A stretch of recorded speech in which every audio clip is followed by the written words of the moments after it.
Magandang araw mga kapuso, live pa rin po ako sa probinsya ng Isabela at sa mga oras nga po nito ay napakaganda at napakaaliwalas na po ng panahon sa malaking bahagi ng Isabela. Pero sa kabilang nga po niyan ay tuloy-tuloy pa rin sa pagre-release ng tubig ang Magat Dam. As of 11 a.m. ay 5 gates ng dam ang nakabukas at bawat dam po ay mayroong opening na 2 meters.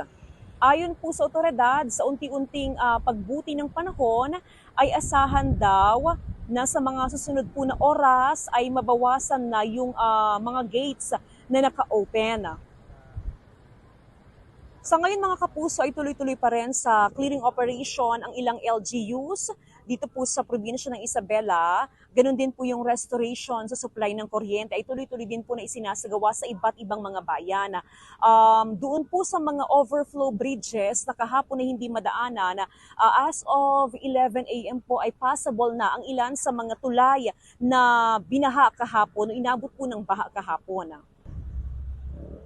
Patuloy pa rin po kayong tumutok sa GMA Regional TV at GMA Integrated News para po sa mga impormasyon at balita at kaganapan po dito sa probinsya ng Isabela. Ako pa rin po si Jasmine Gabriel Galvana.